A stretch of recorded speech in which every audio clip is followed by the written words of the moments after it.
the challenge, the opportunity to connect. The 1960s, a time of imagination and change, a time of anger and fear. The 1960s, a program called Challenge. Good evening, ladies and gentlemen. Looked at our connections, our divisions, through the lens of faith. Nearly 60 years later, during these challenging times, we'll take a new look at our divisions, our connections, in a new program called Challenge 2.0.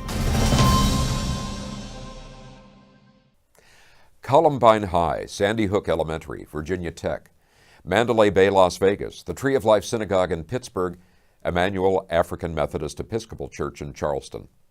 1,358 men, women, and children have died over the past several decades in mass shootings here in the United States. In an epidemic of denial, we examine why our schools, places of worship, and business have become what some call war zones, and what, if anything, can be done about it. We are very fortunate to have four guests who have great depth of experience and knowledge in the field that we're going to talk about, and also some very different perspectives. So if I may introduce each of you, and thank you for joining us today. First, we have Bishop Greg Rickel, who serves the Diocese of Olympia, and that is, of course, the Episcopal Church of Western Washington. We have Dr. Fred Rivara, a professor of pediatrics and epidemiology at the University of Washington at Seattle Children's Hospital. Paul Kramer served as citizen sponsor of the recently passed Initiative 1639 on gun purchase and ownership, and is also speaking as the parent of a son wounded in the 2016 Mukilteo shootings.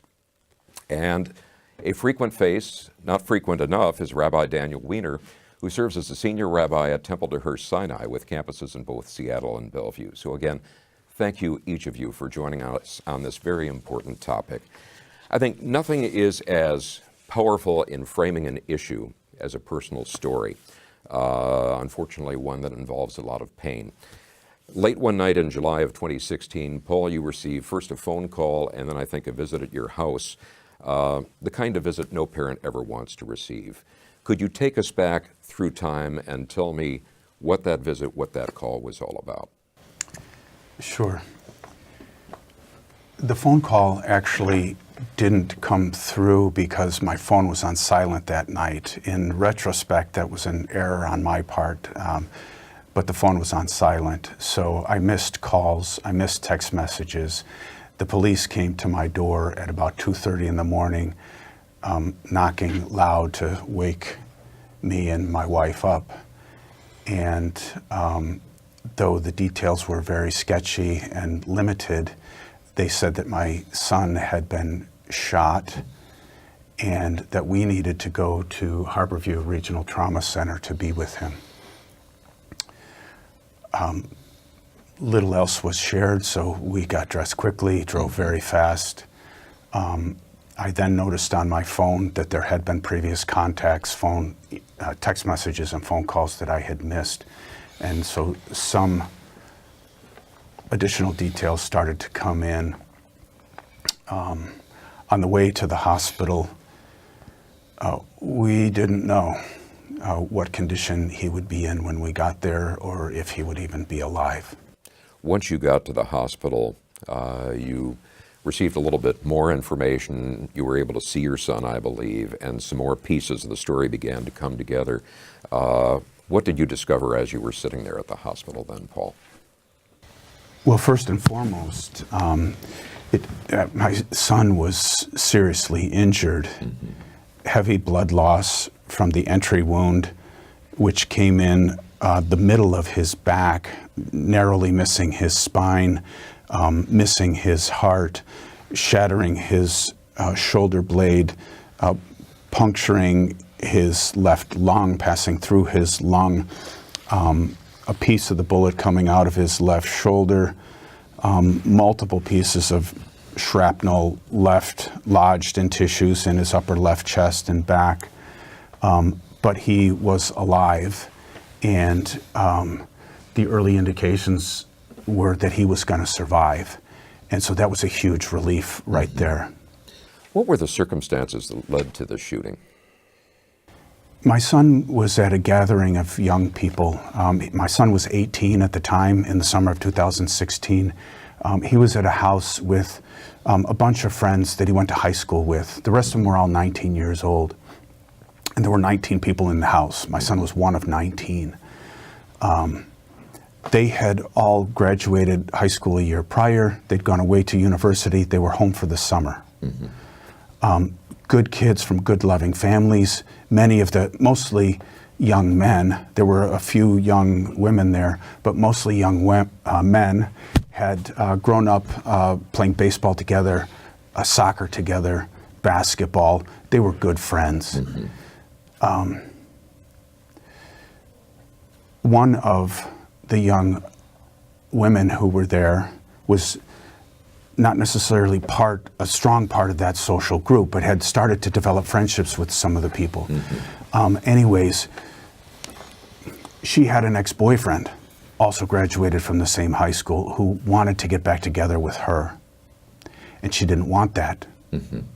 He, the ex-boyfriend, quickly went from wanting her to hating her to wanting to kill her and anyone else she was associating with. He had purchased, this all came together over time, he had purchased an AR-15 type semi-automatic assault rifle at a local retailer in Snohomish County a few days prior to the shooting. And he had been planning the shooting. There was evidence that came out afterwards. He'd been texting one friend in particular, but others as well, indicating his plans. He had made posts to social media that he was planning this shooting to kill his ex-girlfriend, Anna Bowie, and in his own words, texting a friend prior to the shooting, "I'm killing everyone at a huge party." So that night, he drove there with his rifle and two 30-round magazines. The police report indicates that he did like a pass around the house, sort of a surveillance lap around the place to see where everybody was and what was going on. So then my son was outside the house with three of his buddies. So there's 15 young adults in the house, mostly in the kitchen area, kitchen dining room area. My son's outside with three of his buddies on the deck.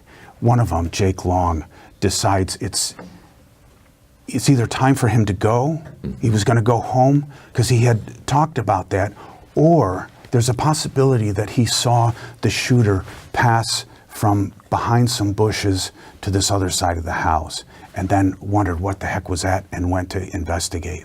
One way or the other, he's walking out the yard, he turns a corner and he sees the shooter who's armed, loaded, and has the rifle pointed right at him. He says, "No, no." He turns and starts running away, and the shooter just lays into him and puts 3 bullets in his back. AR-15, rapid shooting rifle. The thing that I think comes to me right now, as you mentioned, there had been posts from the shooter. Had no one that received those posts thought to relay that information to authorities, to other people that might have taken action? No, amongst so many heartbreaking aspects of this event, this story, that's one of them, that nobody checked in with the shooter. Well, it was one friend actually did try to talk him out of it directly, but then didn't when the shooter indicated that he was going through with it. That individual did nothing to alert the authorities or parents or anyone. You got to check on this kid because he's about to do something really bad. And from the other social media posts to Instagram or Twitter, nobody notified the authorities about that. I appreciate very much your recounting that, which I think the rest of us sitting here just can't even imagine how difficult that is, even from a vantage point of 2.5 to almost 3 years, recounting that. Before we take a look at the larger setting, if you will, that falls into, how's your son doing now? Thank God he's doing well. He's doing really well. He's shown himself to be incredibly resilient. It really kind of blows my mind that he's doing as well as he is after trauma like that, losing close friends. And I mean, he was so close to being taken from us, to losing, he was so close to losing his life. But he's seems to be well adjusted. He's in his senior year at University of Washington, doing well. Studying environmental science and resource management. He's sociable, he's happy to be alive, easy to get along with. Thanks for asking. Thank you. I think the story of your son, Will, is unfortunately not an isolated one, as we all know just by watching the news. Dr. Rivara, this, I think, speaks to the origin of your interest in the issue of guns, the availability of guns, etc., both as a physician and an epidemiologist. Could you expand on how you became interested in this issue at first and how that's evolved? Well, I work at Harborview Medical Center, where Paul's son was taken. And unfortunately, we see gunshot wounds there all the time, both in adults as well as in children. And I became interested in what was going on, what were the reasons that these people were getting shot, both from assaults as well as suicides, and began to do some research that was initially funded by the Centers for Disease Control and Prevention with a colleague, Arthur Kellerman, to look at the relationship between ownership of guns in the home and the risk of violent death from homicide to suicide, and did a series of studies that were published in the New England Journal of Medicine, which people agree is probably the most prestigious scientific journal in the world, and showed that having a gun in the home increased the risk of both suicide and homicide. So is it fair to characterize this as an epidemic? 39,000 people in 2017 lost their lives from firearms. 39,000. That's a lot of people. And in the state of Washington, there are more people that die from firearms than die from motor vehicle crashes. And that's been true since 2008. So for 11 years then, more than a decade. Some of the people, and you hear a range of arguments, and we're going to go more into the issues in episode 2 in terms of what's being done, but some claim either for hunting, but some claim that they want to keep firearms, even an AR-15, for personal safety. Is that really supported by the evidence that you've looked at? Unfortunately, it's not. The most common reason people own guns is, as you mentioned, is for protection. But studies have been done here in King County that showed people in a home are much more likely to die from homicide and suicide than to shoot an intruder. And in fact, the ratio is for every time an intruder is shot, 43 people in a home would die. And the majority of those are from suicide. And I think when we talk about firearm violence, I think unfortunately people forget the fact that nationally 60% of the firearm deaths are suicide. And here in the state of Washington, it's about 80% are suicide. And we really need to remember that and think about that, as well as the kind of assaults that Paul's son suffered. Bishop Rickel and Rabbi Weiner, we'll talk shortly about your approaches to the issue, because you've both been very involved in this issue. But I would ask, what have been your personal experiences with this?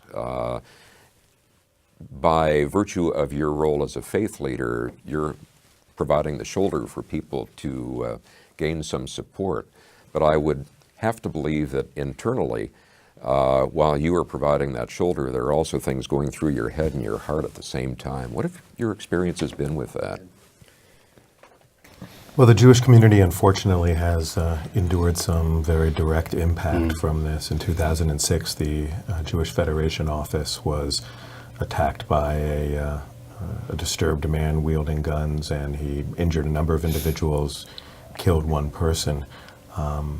Within my congregation as well, there was a young man also who was at a similar house party, and someone came in with some similar grudge or sense of discontent, and and killed this young man within the larger Jewish community within my congregation.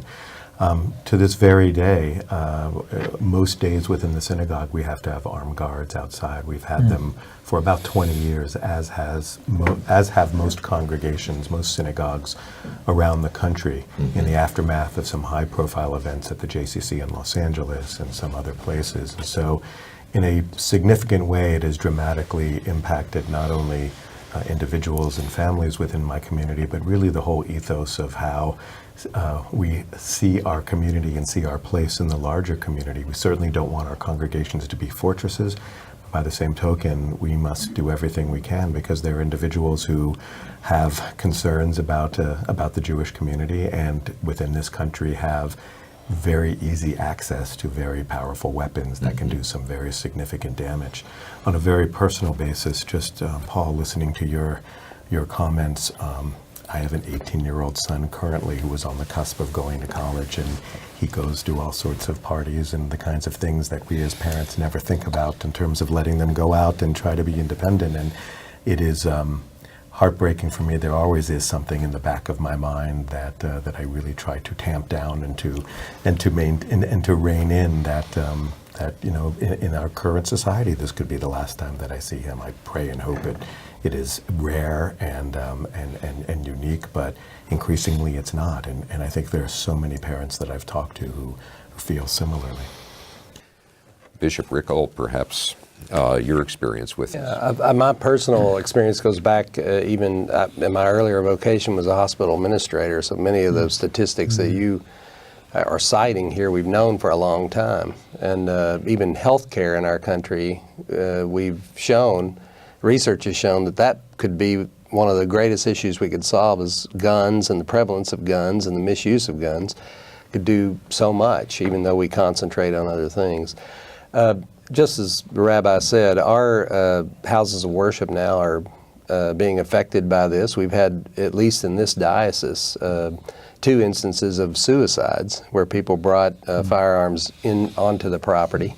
They didn't shoot other people, but they shot themselves. And we are now having regular workshops on what to do about an active shooter. I'm sure you're doing that too, and that's the reality that we live in now.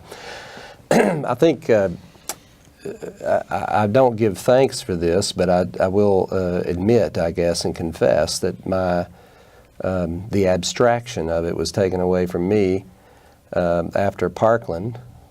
In the Parkland shooting, a very active Episcopalian young woman was murdered there, Carmen Shintrup. I wear this band with her name on it. You may remember that was on Ash Wednesday in our tradition, and also Valentine's Day. They fell on the same day a year ago. And the Shintrups have moved from Florida and now live here. And so around Ash Wednesday, I spent some time with April, the mother, because all of that trauma was coming back to her. So it's no longer abstract. And I think that's truer every time. The sadness of these events is that there are connections just about every time they happen. I don't think it's really abstract for anybody anymore. I mean, I think we see so much of it, we hear so much of it, and the other kids at the party, the students at Parkland, how does this affect them and affects them for the rest of their lives? Right. And how does it affect medical professionals that are dealing with, if you will, the fallout, the casualties from something like this?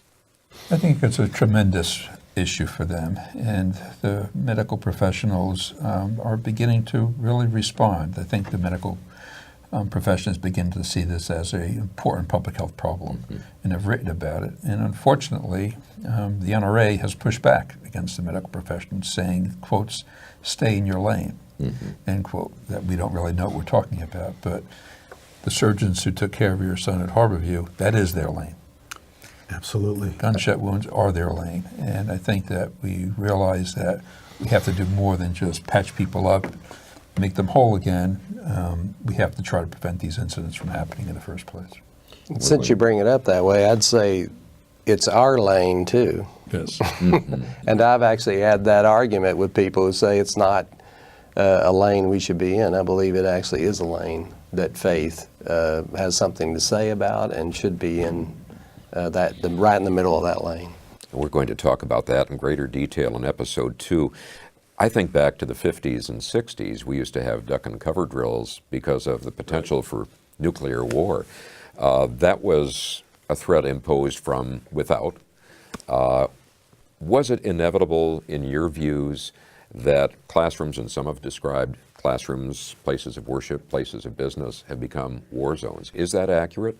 And was it an inevitable outcome of the polarization of society? I don't think it's really related to the polarization so much as the extreme availability of guns. I think we've always had a society that's very diverse. We may be more polarized now than we have been for a while, but I don't think that that's really the issue. I really think that the issue comes down to the fact that this young man who shot your son could go to a store and buy an AR-15 with 2 magazines of 30 rounds. That's the problem. Did he not remark that he was surprised at how easy it was for him to obtain the gun and that volume of ammunition? Afterwards, he did. But tell us why he bought an AR-15. He bought an AR-15. He also wrote about how it made him feel so powerful. But also he bought an AR-15 because he was too young to buy a handgun. That's true. That's true. He was 19 years old. Washington state law, you have to be 21 in order to buy a handgun. But at 19, he could buy an AR-15. So this 19-year-old couldn't go leave the store with a handgun, but they left the store with an AR-15. Yeah. And 2 big magazines. Bob Ferguson is really trying to. No, but have we've that. changed that with yeah. the passage of Initiative 1639. Yeah, exactly. We changed that as of January 1st. Exactly. In Washington state, you have to be 21 in order to buy an AR-15. And the access to guns is a key piece of the problem. I don't think it's the whole problem, because our society is producing angry young men, prone to violence in some way. So I think we need to look at our culture as a whole, and how are we showing up for each other? How is it that we're producing so many angry young men prone to violence? And what might be done to shift that? Any perspectives on that you'd like to share? From a faith perspective, to use kind of faith language, I mean, I think it's a lot about the idolatrous fidelity to the Second Amendment. I mean, it's one thing to have something that's a part of the Constitution. It's another thing to take it so out of context and to so isolate it and to so make it absolute when there are no other amendments that are looked at in that kind of concrete way, and to have it woven into the weave and woof of our kind of national mythos of the frontier and of and all the baggage that's associated with that. I mean, that's where I think the real problem is. Most, if not all, other countries understand that handguns, that weapons are tools, are used for defense or for other things, but it really only seems in this country that it is a part of kind of to use a phrase that's used often, toxic masculinity. It's a part of the pride of what it is to be an American, that somehow it makes you more patriotic and more reflective of national values to own multiple guns and to have them at the ready. And I think it does bleed over into a kind of, quite frankly, a kind of idolatry, a modern contemporary civic idolatry. I agree with every bit of that, and I would say, your question about, I think also the prevalence and access has everything to do with it. I would say culture and people have not changed that much. It's just that when you put this tool and the way to act out and the way to, respond to your anger, we're going to inevitably have this problem. That's the inevitability you're talking about, I would say, is us not coming to grips with the fact that having that ease of access is a recipe for these problems that we see and all of these results. You had written, I think, one of the pieces that I saw, a parable of infants in the river. and you related it to this issue. Could you recount that for us? You perhaps? kind of said it just a little bit about the way your approach to it, but I mean, it's not a parable I wrote. It's one that I've heard and many people have about babies going by you on the river and people jumping in to save them, and finally one person decides, I'm going to leave and go up the river. And they say, why are you leaving? We're here jumping in saving babies. And say, I'm going to go find out why there are so many babies in the river. And I've used that just because I think that's the problem here. We are not looking at what's happening up the river. We just see the incident in front of us every time, and I think that's how we're going to solve this. You know, is going up the river. Some of us to find out what the problems are. And each of you are going, if you will, up the river to try to find some solutions. And the limits of time being such, we're going to tackle that in the next episode. So I thank you so much for sharing of your wisdom and experience, painful as it is. And we hope that you'll join us in the next episode, An Epidemic of Denial. Thank you for joining us, and we hope to see you next week.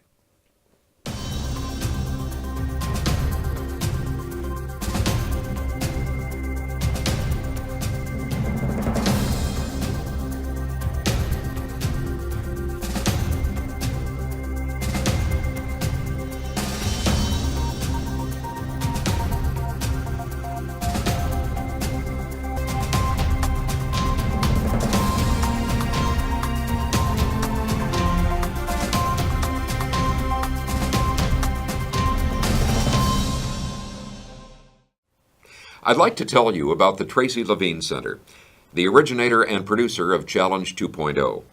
Its mission is crossing the bridge to our common humanity. The Tracy Levine Center is dedicated to promoting understanding, bridging divides, and building relationships amongst people across religious, cultural, ethnic, and social lines through educational and experiential activities.